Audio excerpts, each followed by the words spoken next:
Hey, Dave here, Fix and Fly RC. Day before Thanksgiving here in 2025. So I hope everybody's getting prepared, has a great holiday. Christmas right around the corner. So we're going to do a quick, just a little review of the 64 millimeter Viper from E-flite, Horizon Hobby. I had needed another small jet, just one to easy to throw in the car and go buzz around, get some flights in. They had them on sale, so they were like $100 off. So it was a really good price. So I picked it up. Now there's a ton of reviews out there on assembly. I'll talk about it a little bit. And there's a lot of people. There's I don't know about you guys, but I watch a lot of Two Brothers Radio and RC Geek and Brian Phillips and Tail Draggers and a lot of those guys that. They provide a lot of good information and setup and flying and characteristics of the plane. I would say probably, the one thing different from them than I would say maybe a lot of flyers, not all flyers, of course, especially those that are still learning the trade a little bit.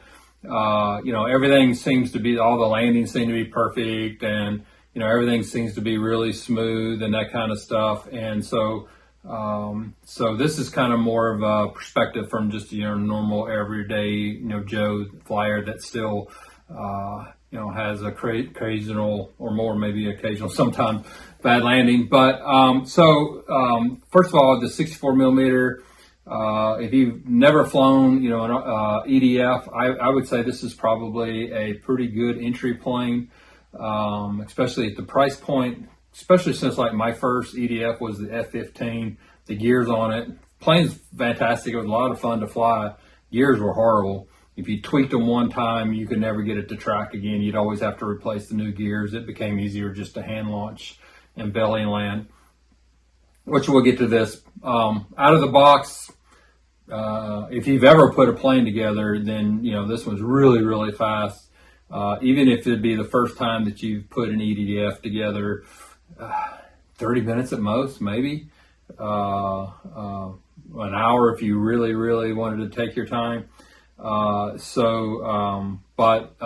just a few screws here in the tail, a few screws in here, and then putting the landing gear on. So it's just really, really easy to assemble.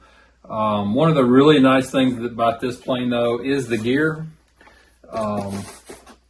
Compared to like the old 64 millimeters, you can see that they do kneel, so they will take a little harder landing without tweaking and bending.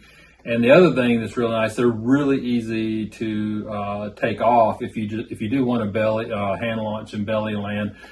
You can these just kind of they just rotate out and pull off. And the front gear is the only one that's just a little bit of work. I mean, I'm talking about just a little bit. It goes in there. There's a little knob right here that you just unscrew, and you have to unhook, the push wire, and it just pulls right out. A couple minutes to take that out, and you can be hand launching as well. So really, really easy plane to put together. And so I've taken it out a couple times. Both times have been a little squirrely. So the one good thing about this plane as a bind and fly is that the receiver already comes pre-programmed, and when you turn your radio on, and it will ask you, and you bind it, it'll ask you, do you want to upload the program? And it comes in with everything set.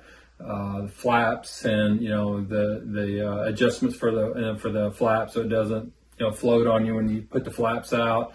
Everything's set, and so you can really just use those settings and you can go fly.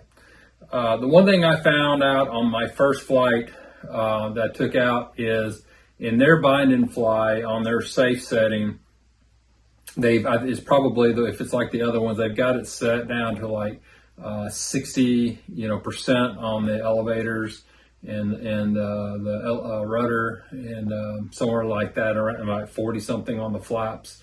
I mean on the elevator or rudder. And what I found out when I flew it for the very first time is in safe, it took forever to take a turn, even when I was using the rudder.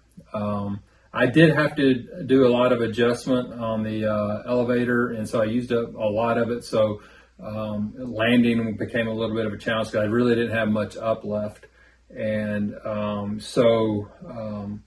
couldn't high alpha it, couldn't bring it in, and it was just coming down like this.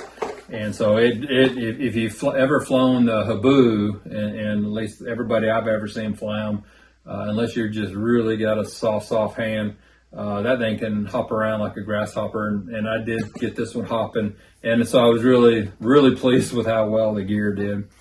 And so I decided that I was going to come in, and I reset the receiver back to a factory reset, and then on my safe setting, I bumped everything up to the max it would go. So I got like 90% on the elevators and the rudder, and or the ailerons, I'm sorry, and the rudder. But that'll give me a lot more control in the safe mode. And the way I saw some stuff from some other flyers, the way I set my switch up for my receiver is, I have, a three-way switch, and the first position would be like A position, but I have safe and AS3X. My second position is out of safe, but with AS3X. And then my third position is nothing, just the receiver. So you're flying the plane, no AS3X, no safe. And that way, if you ever get out there flying and it really, really starts getting squirrely for some reason or another, like, the AS3X or safe is doing something crazy, you can flip it out and fly the plane in. And I know I've talked about this before. A lot of people talk about safe. I think safe's a fantastic idea. You're out there flying, maybe you fly it into the sun, some bug gets in your face, you just need a break for a second. And you just throw it in safe and kind of relax for a minute. And so I think safe's great. If you don't ever want to fly in it, that's fine. But I think it's just, kind of like, any other safety feature in a car or something like that. It's nice to have if you really need it. So anyway, so first flight was not so good just because I didn't have a good landing, and I couldn't high alpha it coming in. I wasn't really pleased with that. So I reset the receiver, like I said. I did, was talking with somebody on one of the Facebook pages, and I was flying the instruction says you can fly a 2200 to a 3000, I think, 4S battery, and I was flying the bigger battery, and he was like, yeah, it'll fly a lot better if you fly a 2200, 4S 2200. And I was like, cool, I got 4S 2200 batteries, I'll go do that. So I get one charged, a couple of them charged up, go out to the field the other day, throw my battery in there, take off. I'm literally just taking my first turn, and the battery, I was actually flying this battery right here, Spectrum, and it just completely shut off. Motor just completely shut off. And unfortunately, I had the gear in or on. Of course, you can't retract them. And I thought I was going to be high enough that I could get it back to the runway, but I missed it by about 20-30 feet, and when it hit this gear and actually broke the nose off. Pretty clean break. I've already glued it back, got it back on there, and I was like, well, darn. And I went and I said, did the battery run down that fast? And I checked it, and I was like 80% on the battery. So I still had battery left in it, and I got to thinking about it. I went and looked at the book, and it said 2200 50C, and this was a 30C. And so I was like, I think that was probably it. So I charged this battery back up. I put it in the plane and did a ground test on it. And sure enough, powered it up, and just within about 15 seconds of it being powered up, it started pulsing really bad, started getting all kinds of warning on my radio about the battery and stuff. So mistake on my part. That was clearly a pilot error. So I'm probably going to go back to the bigger battery now that I've changed the receiver, and I can get more control on my elevator and get this thing to high alpha coming in. So I'm actually looking forward to my first good flight. First one was a little questionable. Second one damaged it. And but for the price point, when it was flying, it's a great little flyer. It's really maneuverable, a lot of fun. Looking forward to putting a lot of flights on this thing. So anyway, just a quick review from your average flyer. If you're looking to get into EDF, my recommendation is, unless you're just a really skilled flyer, start slow. Get something that won't devastate you if you crash it. And I think like the Tail Dragger site said one time, don't ever buy a plane you're not willing to lose, because every plane is going to have a life at some point. And I know there are people they've got 200, 300, 400 flights on planes sometimes, and that's fantastic. But even, you watch, again, Two Brothers Radio, RC Geek, he's had a couple really, heartbreaking, crashes on some planes, and it just happens, right? Things just happen.